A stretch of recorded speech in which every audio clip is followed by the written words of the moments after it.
sejahtera buat kita semuanya. Kenapa keluarganya Dwi Sasono? Karena mungkin mereka satu keluarga seniman yang ada di Indonesia saat ini.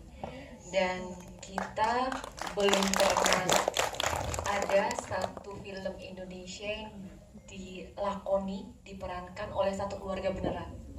Yang which is sebenarnya secara keseharian itu sangat dekat gitu sama kita.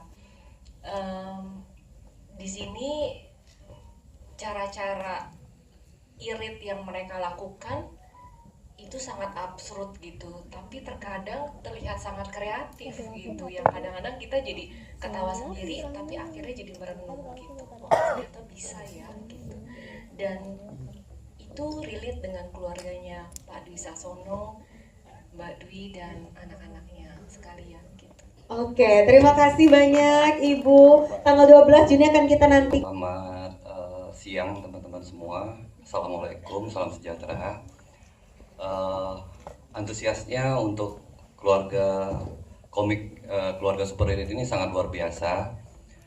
Ini merupakan komik mega bestseller ya. Kalau tadi disebutnya bestseller, ini mega bestseller, sangat laris sekali.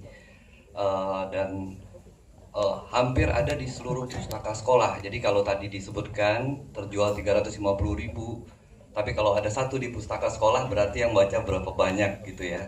Nah demikian mungkin gambaran saya betapa komik ini sangat digemari ya. Dan tentunya dengan adanya film ini harapannya bisa dilihat atau disaksikan atau bisa dinikmati oleh lebih banyak pemirsa. Oke, terima kasih banyak Mas Henry. Super Irit film akhirnya menjadi sebuah komedi dengan hati gitu ya. Karena ada lucu di sana dan ada hal-hal keseharian yang menyentuh hati kita gitu. Bahkan ketika jadi kita baru sadar sedih juga ya, ada sedihnya ya gitu. Jadi ini adalah komedi dengan hati. Tentang isi komiknya itu kita pertahankan karena banyak sekali tips and trick di komiknya tentang bagaimana berhemat, bagaimana mengakali keadaan dengan semua keterbatasan finansial gitu ya. Bagus banget dan itu dipertahankan tetap ada di filmnya. Tetapi kemudian juga filmnya harus mencari root Indonesianya gitu. Apa sih isu sosial yang dekat dengan Indonesia hari ini? Nah itu yang direpresentasikan di sini gitu. Termasuk juga soal kondisi ekonomi belakangan ini gitu, yang relate sekali dengan keluarga ini gitu. Keluarga Soeharto, bukan keluarga Sasono. Dengan keluarga Soeharto gitu. Tapi bekerja dengan teman-teman cast ini sangat meringankan kerja sutradara gitu. Karena mereka adalah orang-orang yang bisa menghidupkan karakter dan bukan untuk mencari-cari hal aneh di karakternya, tetapi mendekatkan karakter itu dengan diri mereka masing-masing, sehingga ketika melihat keluarga Soeharto itu melihat keluarga yang begitu jujur gitu, yang sederhana, semuanya bersama-sama gitu, dan melihat Om Indro menjadi kakek yang bijaksana tapi lucu. Hal yang susah ya, kadang lucu-lucu aja gitu, tapi beliau bisa lucu sekaligus bijaksana di film ini gitu. Juga dengan ada Onat dan Bang Coki yang udah aneh gitu ya, jadi karakternya nggak perlu dianeh-anehin, mereka jadi diri mereka sendiri juga udah ajaib gitu di film ini. Begitu, terima kasih. Terima kasih. Trailernya tadi di luar dugaan sih, sesuatu yang baru berapa detik aja kayak wow, Mas Indro bijaksana.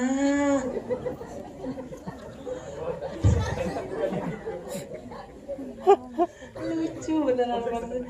Ini adalah salah satu yang buat saya sangat-sangat menarik. Film ini menarik sekali. Bukan cuma menarik karena mungkin menjadi satu-satunya film di Indonesia yang melibatkan satu keluarga penuh. Jadi perfect, ada dramanya, dapat kehangatan keluarganya, komedinya. Menurut kamu gimana? Iya, aku nggak nyangka sih beberapa klip itu yang ternyata paling lucu dan dimulai dengan adegan yang itu gitu.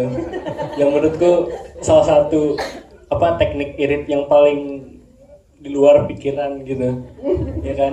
Tapi nggak buat Linda. Kalau buat Linda, saya di sini Widi Mulia berperan sebagai Linda kan, ibunya. Satu adegan tadi yang ada di yang kita saksikan, ada teh tuh, itu saya lakukan Di rumah? Beneran? Memang tidak 5 gelas ya 2 gelas lah. Nggak mungkin 2 cangkir terus pakai 2 tea bags gitu. Jadi prinsip-prinsip irit ini memang sudah aku jalani juga. Jadi waktu syuting sama Mas Daniel tuh kayak ini doang mas hari-hari gue. Denden mau bilang apa Denden? Aku juga pertama kali lihat filmnya dari trailernya itu aku juga udah suka banget kayak Kenny itu sebenarnya dia tuh anak yang jenius itu jadi kayak Linda itu punya itu secret weapon gitu. Jadi kayak tadi waktu lagi di pasar Lindanya minta turunin harganya, terus biar aku kasih tahu tentang matematikanya kayak gimana. Oke, jadi secret weaponnya Linda adalah Kenny. Dia memang andalan Linda kalau buat ngegencet pedagang supaya ngasih harga irit. Aku punya senjata aku adalah Kenny. Ya, selamat siang semuanya. Ya, aku tuh senyum-senyum aja dari tadi karena ini momen yang agak sedikit spesial sekaligus juga pertama kali ya dalam sejarah hidup saya yang main film dalam satu keluarga gitu. Karena mengingat prosesnya aja juga tersenyum terus gitu, melihat ini seperti mimpi rasanya, apakah ini nyata gitu. Karena melihat anak-anakku, istriku, semuanya ada di setiap set, setiap aku syuting tuh ada mereka. Yang biasanya aku saat lagi syuting itu kan pasti video call sama anak-anak, ini semuanya jadi taman bermain kita sekeluarga gitu. Ya, persiapannya sangat matang sekali di sini gitu. Jadi anak-anak memang sudah latihan, sudah jauh ya. Kalau Drew ini film pertamanya dan Bagus juga ini pertamanya gitu. Dan kita satu keluarga dan memang apa ya, kita nikmati prosesnya gitu. Kita nggak terjebak sama hasil akhirnya. Pokoknya kita kasih yang terbaik. Jadi ini adalah hasil daripada kita mengerjakannya dengan cinta kasih gitu. Dan semoga nanti juga rasa kasih ini sampai kepada hati semua.